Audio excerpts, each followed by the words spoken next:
My key stopped halfway into the lock 3 days after my husband's funeral. I tried again. The brass key David had given me when we bought the bungalow in Bonnie Doon would not turn. My suitcase stood beside the front door. My medication was packed in a plastic bag. My red wool coat had been folded across a cardboard box marked personal items. I rang the bell. My son answered through the closed door. The locks were changed to protect the estate, Lucas said. Protect it from whom? I asked. He opened the door only far enough for me to see his face. At 35, he managed restaurant operations and spoke calmly when he wanted a decision to sound final. Dad left me in charge. I am the executor. Behind him, my daughter-in-law, Heather, was attaching white labels to the furniture. Estate inventory. One label had been placed on my sewing machine. Another covered the wooden sewing box David had made for me. Heather stepped onto the porch and lowered her voice as though grief had damaged my hearing. We reserved a senior apartment for you, just temporarily. You should not be alone while probate is being handled. I live here, I said. You lived here with Dad, Lucas replied. The difference was only 5 words, but he had already built an entire future inside them. Through the living room window, I saw my wedding photograph wrapped in paper. David's railway jacket lay across a chair beneath a label marked Donate.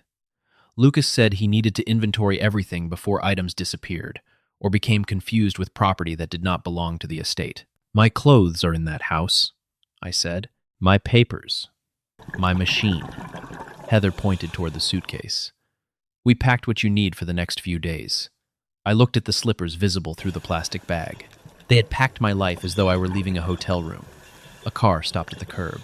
Nadia Qureshi stepped out carrying a black document case. She was the estate lawyer David had arranged to meet us after the funeral.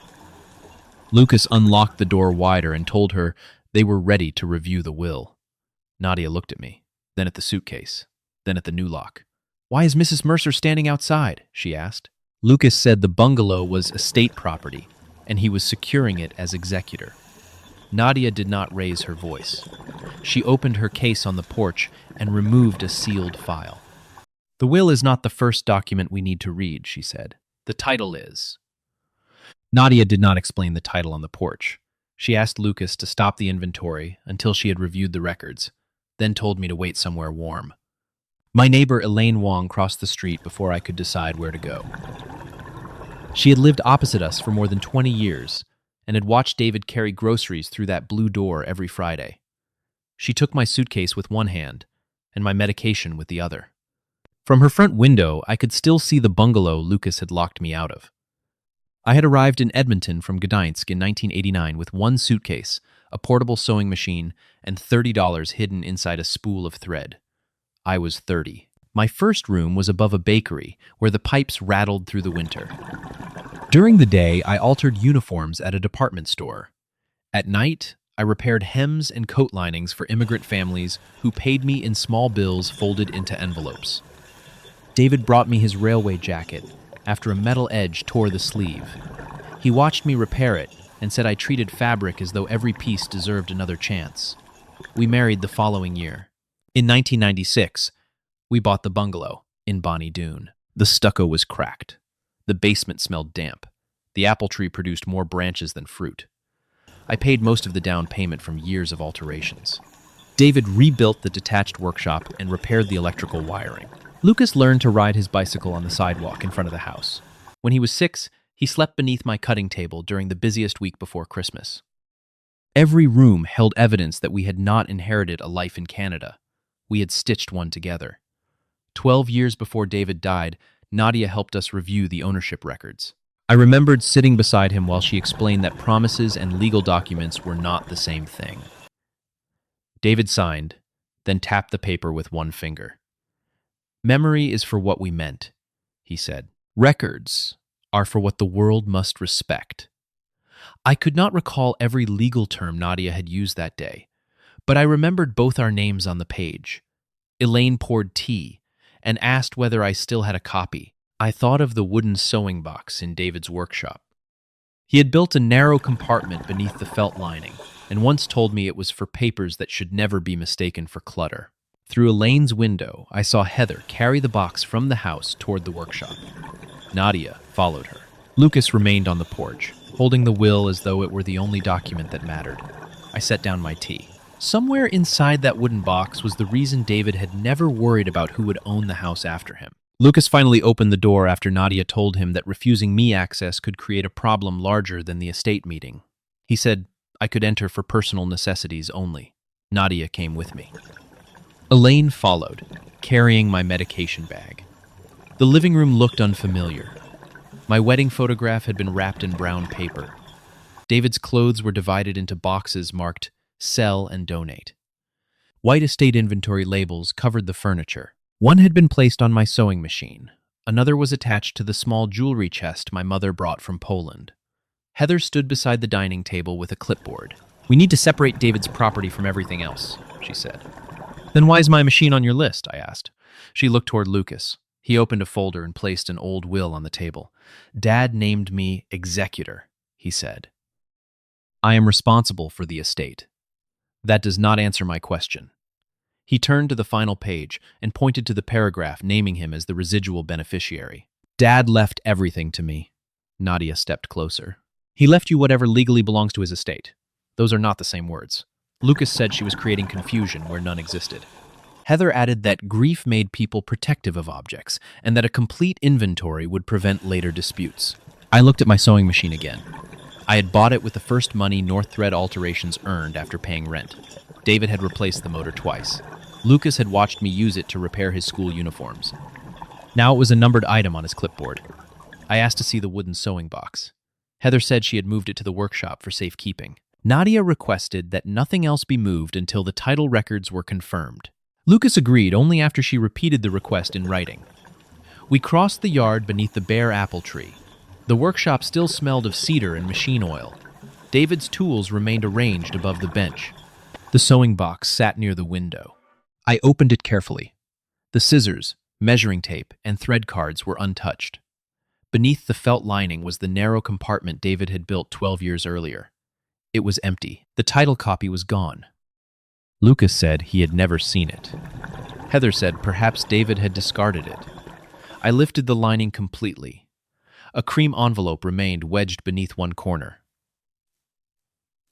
Nadia's former office address was printed across the front. Inside was a short note and a land titles file number written in David's hand. Nadia read it once, then looked at Lucas. "I do not need the missing paper," she said. "This number will tell us exactly who owns the house." The next morning, Nadia met me in her office near downtown Edmonton.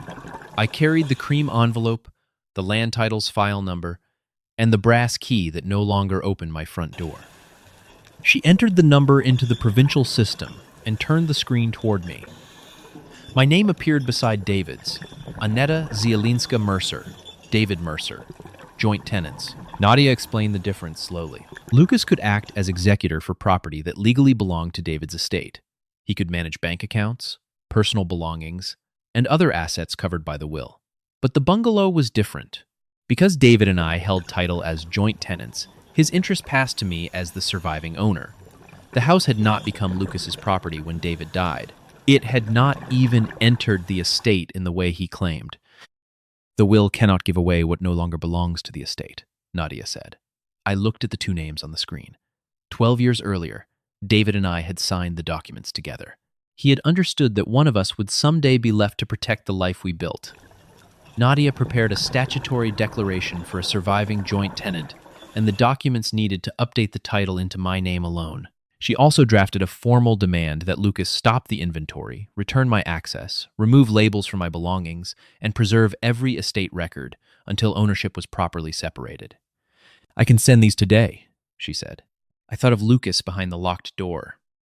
I thought of Heather packing my medication as though grief had made me incapable of choosing where I slept. "Give me until this afternoon," I said.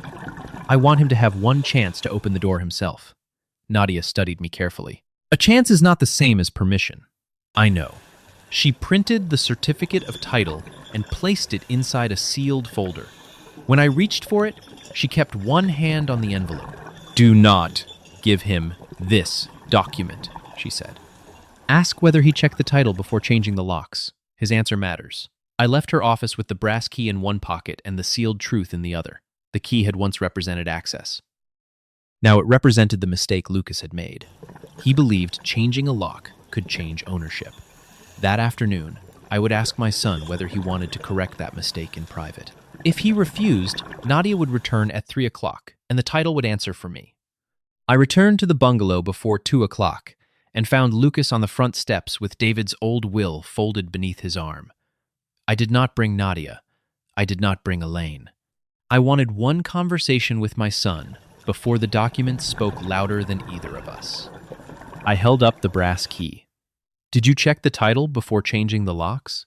He looked at the key instead of answering. Dad named me executor. I had to secure the property. That was not my question. Lucas said the will gave him responsibility for everything David left behind. He spoke carefully, as if repeating the same explanation might make it complete. I asked him to open the door, return my papers, remove the estate inventory labels from my belongings, and stop treating my sewing machine as property he might sell. I told him to cancel the senior apartment Heather had selected. If he corrected those things before Nadia arrived at 3 o'clock, I would keep the humiliation of the previous 3 days inside the family. Lucas shook his head. "Mom, you are not thinking clearly." Dad died less than a week ago. Grief did not change my address. He said the bungalow was too much for one person. The stairs to the basement were steep. The furnace was old. The yard needed work. He had already arranged professional care and a safer place for me to stay while probate continued. "You arranged my life before asking whether I wanted it," I said. Someone had to make decisions. Heather opened the door behind him, holding a glossy brochure. She pointed to photographs of a furnished senior apartment with wide hallways and a dining room full of smiling strangers. "The room is reserved until Sunday," she said. "After that, we may lose it." "Then let it go." Her expression tightened. "Annetta, this is not punishment. This is protection." I placed the brass key on the top step between us. "David gave me this when we bought the house." Lucas glanced at the new lock. "That key does not work anymore. The lock is not the house." For the first time, he looked uncertain. I asked him again to open the door before Nadia returned. He said he would not risk estate property because I was emotional. The words settled between us more heavily than anger would have. I picked up the key and slipped it back into my coat pocket. "Then you have made your choice." A car turned onto the street. Nadia parked behind Elaine's sedan and stepped out carrying the sealed title folder. Heather moved closer to Lucas. I remained at the bottom of the steps. At 3 o'clock, my son was still standing inside the doorway. He believed he controlled. Nadia walked toward us and said, "Let us begin with the difference between an executor and an owner." N. Nadia asked Lucas to let everyone inside. He hesitated, then stepped away from the doorway. I entered my own home carrying the brass key that no longer opened it. Elaine followed with my suitcase. A man I did not recognize stood near the dining table with a clipboard and numbered inventory tags. Lucas introduced him as an estate appraiser. Heather had arranged cups of tea beside David's old will, as though politeness could make the meeting ordinary. Nadia placed her sealed folder on the table, but did not open it. "Mr. Mercer," she said, "please explain what authority you believe you have over this house." Lucas unfolded the will and read the section naming him executor and residual beneficiary. He said he was responsible for protecting the estate, documenting its contents, and preventing confusion while probate was underway. Heather added that I was grieving and needed stability. "The senior apartment was temporary," she said. "The lock change was temporary. Even the inventory was temporary." I looked at the white tag attached to my sewing machine. Temporary decisions still require the right person's permission. Lucas tapped the will. "Dad gave me that right." Nadia turned toward the appraiser. "Were you shown the current title before beginning this inventory?" He shook his head. Lucas had told him ownership was settled through the will. Nadia asked him to stop attaching labels until the legal ownership of each item was clear. He closed his clipboard without argument. Heather said the delays were unnecessary because David had always intended Lucas to inherit. "Intent does not change registration," Nadia replied. Lucas pushed the will toward her. "It says everything goes to me." I sat in the chair beside the window. My slippers were still inside the plastic bag near the door. My wedding photograph remained wrapped on the floor. "Which line says my home belongs to him?" I asked. Lucas looked at Nadia instead of answering me. She opened the sealed folder and removed one document. She kept it face down beside the will. "An executor manages assets that belong to an estate," she said. "A beneficiary receives assets the estate has the legal power to transfer. Before either role matters, we must determine whether this bungalow entered David's estate at all." The room became quiet. Heather reached for the teapot but did not pour. Lucas stared at the document beneath Nadia's hand. "Dad owned this house," he said. "David owned an interest in this house," Nadia replied. "That is not the same statement." She turned the paper slowly, stopping just before the names became visible. "Now we are going to read the title." Nadia turned the certificate of title face up. My name appeared beside David's, beneath the words, "Joint Tenants." Lucas leaned closer, as though the print might change if he stared long enough. Nadia explained that his role as executor applied only to property that legally belonged to David's estate. The bungalow did not pass to Lucas through the will. David's interest had transferred to me as the surviving joint tenant. "You are still responsible for valid estate assets," she said. "You are not the registered owner of this house." Lucas pressed one hand against the table. "That is a technical distinction. Ownership is not technical when you change the locks," I said. I pushed the title toward him. "Read the name that is still living on this house." He did not answer. Heather moved beside him and said everyone understood that the home had been shared by the family. Nadia raised one hand. "He relied on the documents to remove Mrs. Mercer from the property. He can read the document now." Lucas looked down. His voice was quieter when he said it. "Annetta Zielinska Mercer." I placed the brass key beside my name. "You changed the lock because you thought grief had made me homeless," I said. "It had only made me a widow." The appraiser removed the label from my sewing machine and closed his case. Nadia instructed Lucas to stop the inventory immediately. My belongings were not estate property simply because David had died. Heather began unwrapping my wedding photograph. I told her to leave it where it was. I would decide where it belonged. Lucas unlocked the bedroom and returned the folder of household papers he had taken from David's workshop. Nadia called a locksmith from the dining room. The new lock Lucas had installed lasted less than an hour after the title was read. When the locksmith handed me 3 fresh keys, I gave one to Elaine for emergencies.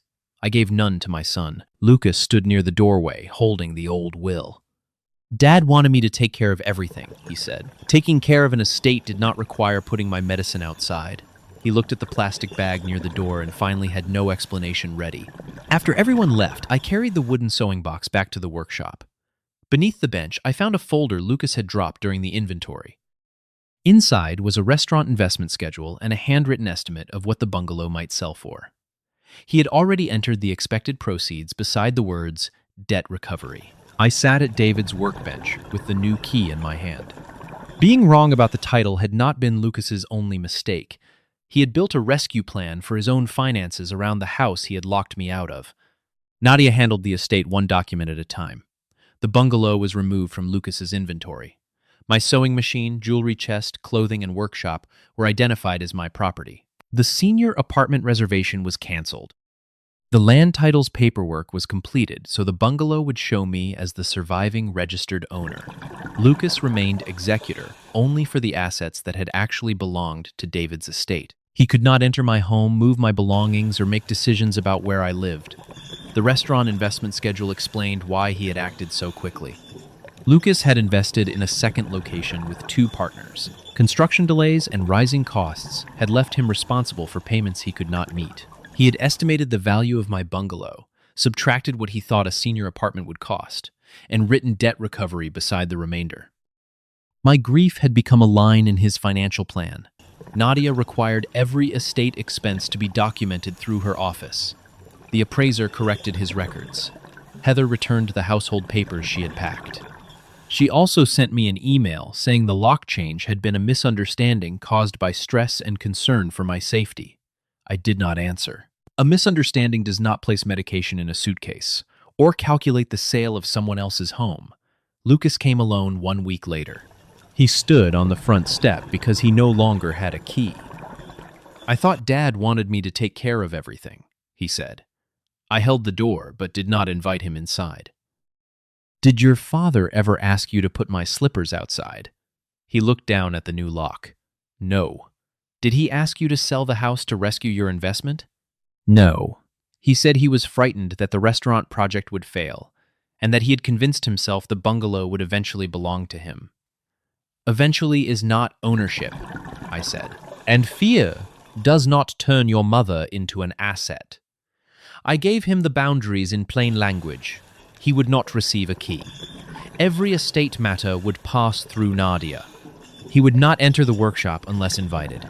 He would never again choose housing, care, or financial arrangements in my name. Trust could begin only after he stopped calling control protection. Lucas nodded, but an apology was not the same as repair. After he left, I walked to David's workshop.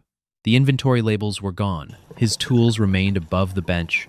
I placed my sewing machine beneath the window and opened the wooden box he had made for me. The room had been built for his work, but it did not need to become a museum of his absence. I threaded the machine for the first time since the funeral. Outside, the apple tree moved in the cold Edmonton wind. Inside, I began planning what the workshop could become for women who had also discovered that widowhood made other people speak over them. 6 months later, David's workshop had become North Thread Room. I kept his workbench beneath the window and his tools on the wall. I added 3 sewing machines, a cutting table, a scanner, and a tall cabinet for folders marked title, will, emergency contacts, and personal property. The brass key Lucas had made useless was framed beside the door. I did not display it as a trophy. I displayed it as a reminder that a changed lock could not erase a registered name. Every Thursday, immigrant widows from across Edmonton gathered around the long table. Some came to mend coats and earn a little money. Others brought envelopes they had been afraid to open.